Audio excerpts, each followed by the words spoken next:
In the name of the Father, and of the Son, and of the Holy Spirit. Amen.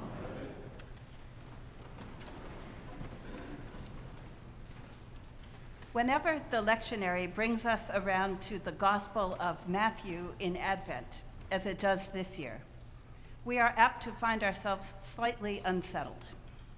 So ingrained is the story of the manger and the shepherds and the angel visiting Mary that we have to stop and recalculate a bit when we hear that Matthew's nativity story barely mentions the nativity itself. As we've just heard, Matthew's story is all about Joseph. In fact, if we were to start at the very beginning of Matthew's gospel, which the lectionary has spared us this morning, we would quickly see that this first chapter of Matthew's gospel is in fact mostly about what Matthew calls the genealogy of Jesus the Messiah, the son of David, the son of Abraham. That's Matthew 1:1. The first 17 verses of the first chapter of Matthew, the first 17 verses in the story we just heard, are a table of names, presenting in neat order a history of Israel. Abraham was the father of Isaac, the story begins, and Isaac the father of Jacob, and Jacob the father of Judah and his brothers, and Judah the father of Perez, and Sarah by Tamar, and Perez the father of Hezron. No, I'm not going to read all 17 verses. But that's how the first 17 verses go. That's how this story begins. We are told that there are 14 generations from Abraham to David, then 14 generations from David to the Babylonian exile, and then 14 generations from Babylon to the Messiah, that is to Joseph and Mary, and then to Jesus. We don't hear about the birth of Jesus until we have heard about the 42 patriarchs who precede him. We also hear about some of their wives, and we can't pursue that subject this morning, and how I wish we could. As many people have noted, this is a rather odd beginning for us to the story of the birth of Jesus, since Jesus is famously not the biological son of Joseph as we understand those things. There are all sorts of explanations out there, but fundamentally, the first chapter of Matthew asks us to position Jesus as the son of Abraham and the son of David, but also not at all the son of a human man. Mary is pregnant with Jesus by the Holy Spirit, and that feels almost like a problem here, more than it feels like a miracle. It might well be a problem for any couple, but when, like Joseph, you have the previous 41 patriarchs looking over your shoulder, the legitimacy of Mary's conception is more than a question of personal heartbreak or breaking rules. That's why this, in some ways, is my favorite version of the Christmas story. A part of me wishes that we could all gently and lovingly move our manger scenes just off to the side of the mantelpiece and replace them with this strange prophetic tableau. Picture it. It's a little house on your mantle, not a manger. That belongs to Luke's gospel. Inside this house, you find not Jesus in swaddling clothes, but Joseph himself lying on his bed, dreaming. Perhaps an angel stands by. I think I would have the angel bend down beside the bed, whispering into Joseph's ear. I think I picked that up from John Milton in other circumstances. Wouldn't you love to have that on your mantle, that little house with Joseph dreaming and the angel whispering in his ear? Now, there could be another house nearby, and in that little house, Mary might sit on the edge of her bed, pregnant, perhaps worried, contemplating public disgrace. You see, we have a whole Christmas village here. It might not be Victorian, but it has the advantage of being biblical. Right? The Magi won't be in this picture yet. They are from Matthew's gospel, but not at this moment.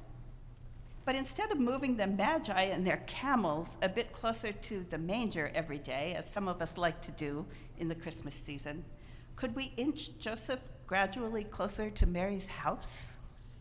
I know it says he woke up and took her as his wife, but we invest the nativity scene with extraordinary amounts of imagination. We make nativity scenes out of coconut shells and cheddar cheese, and you name it. There is a nativity scene to suit your style and your sense of imagination. And why have we forgotten to meditate on Joseph's dream and his reluctant, perhaps, journey to the house of Mary? Why have we forgotten the tableau of Mary quietly wondering what the future will hold for her? And why have we lost the ability to celebrate their coming together in this way?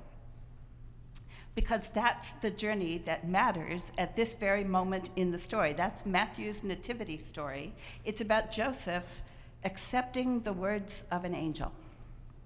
Joseph, son of David, says the angel, do not be afraid to take Mary as your wife, for the child conceived in her is from the Holy Spirit.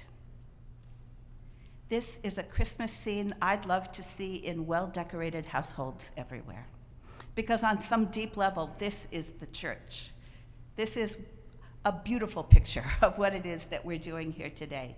Each one of us this morning heard a strange prophetic call. It might have sounded like an alarm clock or a nagging spouse, but it was a strange prophetic call to move closer.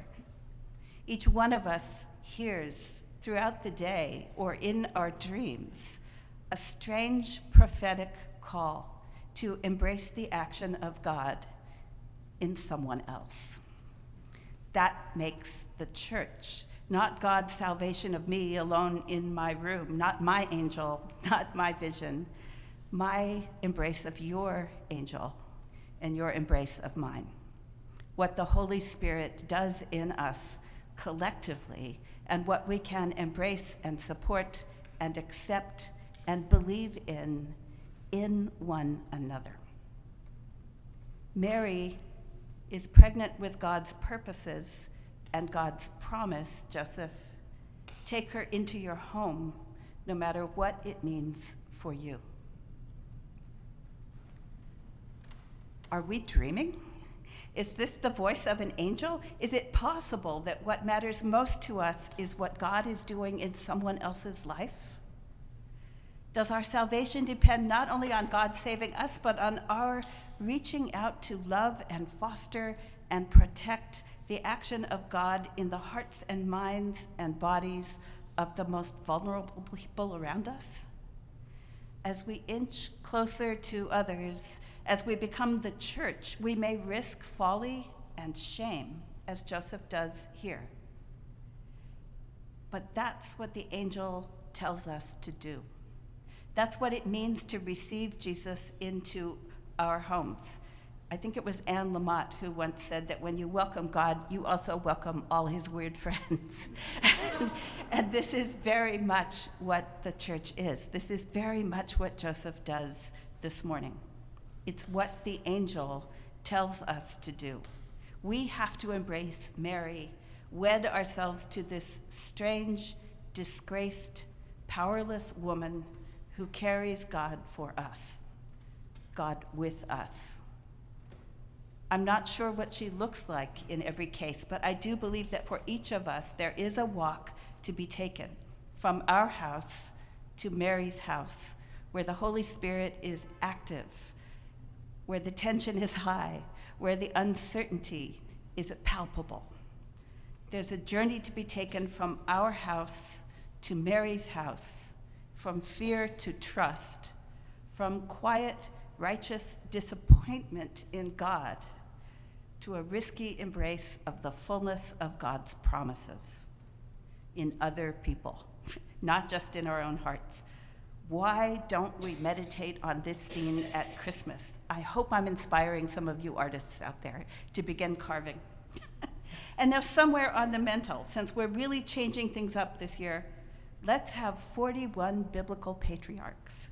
And those few wives who get mentioned in Matthew's genealogy, let's have them all watching over Joseph's shoulder just to deepen the resonance, just to capture the full weight of history as we contemplate receiving Jesus into our homes. Imagine them all watching, and imagine us gazing on them. Some of you are amazing decorators, I know, so I'll leave it up to you to work out the logistics, but here are some suggestions for your mantle. You could position the patriarchs up in heaven, looking down on Joseph and Mary, intimidating. You could crowd them all at the foot of Joseph's bed, maybe worried with him. Some of them could be walking with Joseph as he makes his cautious way toward Mary. Some of them might already be on her side of town. I think Rahab would be. Now, please note, I'm not talking about some Christian caricature of the Jewish past here. I'm talking about 41 stories of salvation and continuity and change and covenant and community. The math may be fuzzy, but the inheritance is real. It was Joseph's inheritance. It was what Joseph had to weigh as he moved toward Mary, and it is our inheritance. The weight of the past couldn't be heavier upon your shoulders and mine. The weight of tradition couldn't be more full of richness and also danger on your shoulders and on mine. We have a lot to work out. We could begin with the fact that the tradition is patriarchal. There's a lot to think about. There's a lot to learn that's new. There is risk. There is danger. But I'm talking about 41 stories of salvation and continuity and change, and I'm talking about our story as we receive Jesus this year. I'm talking, of course, about letting him be born in us and in our homes and in our families, in our relationships, in this church. Our willingness to risk that birth is an act of love and begetting for all humanity. Let us consider the risk, but let us take the steps to Mary's house. In the name of the Father, and of the Son, and of the Holy Spirit.